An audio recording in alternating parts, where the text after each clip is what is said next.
మంచిర్యాల పట్టణంలో శుక్రవారం కాంగ్రెస్ ప్రభుత్వం ఎన్నికల మేనిఫెస్టోలో ప్రకటించిన బీసీ డిక్లరేషన్ హామీలను అమలు చేయడంలో నిర్లక్ష్య వైఖరికి నిరసనగా జాతీయ బీసీ హక్కుల పోరాట సమితి ఆధ్వర్యంలో జిల్లా అధ్యక్షుడు గుమ్మల శ్రీనివాస్ సైకిల్ యాత్రను చేపట్టారు. కామారెడ్డి బీసీ డిక్లరేషన్ సభలో ప్రకటించిన జ్యోతిరావు పూలే పేరుతో బీసీ సబ్ ప్లాన్, బీసీ విద్యార్థులకు 10 లక్షల రూపాయలు, బీసీ భవనాలు, ఎంబీసీ మంత్రిత్వ శాఖ, బీసీల సంక్షేమానికి లక్షల కోట్ల బడ్జెట్ వంటి హామీలను కాంగ్రెస్ ప్రభుత్వం అధికారంలోకి వచ్చి 3 ఏళ్లు గడిచినా అమలు చేయలేదని ఆరోపించారు.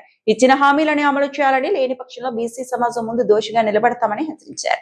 అమలు చేయడంలో ఈ ప్రభుత్వ నిర్లక్ష్య వైఖరిని ఎండగట్టే విషయంలో మరి ఈరోజు మంచిర్యాల పట్టణం నుండి ఆదిపూర్ వరకు మరి బీసీ హక్కుల పోరాట సమితి ఆధ్వర్యంలో సైకిల్ యాత్ర నిర్వహిస్తూ ఉన్నాం.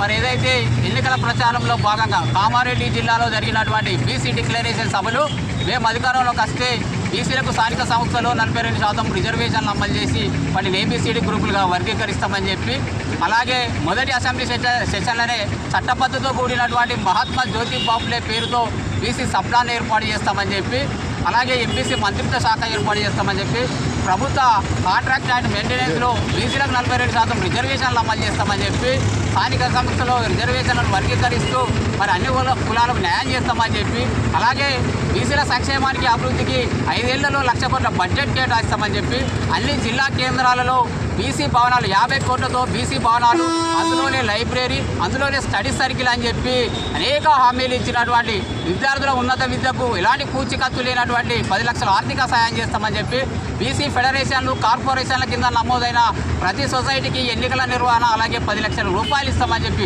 అనేక హామీలు ఇచ్చినటువంటి కాంగ్రెస్ ప్రభుత్వం తీరా అధికారం చేపట్టి 3 సంవత్సరాలు అవుతుంది.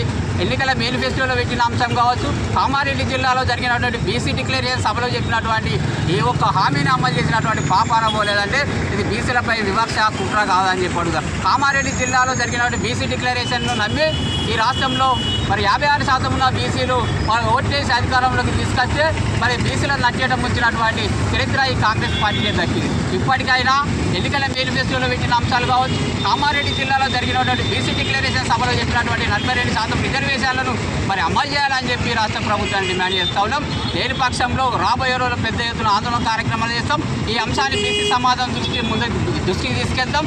బీసీ సమాజం ముందర ఎండగట్టి ఈ కాంగ్రెస్ పార్టీని మరి బీసీ సమాజం ముందర దోషిగా నిలబెడతామని చెప్పి హెచ్చరిస్తా ఉన్నాం.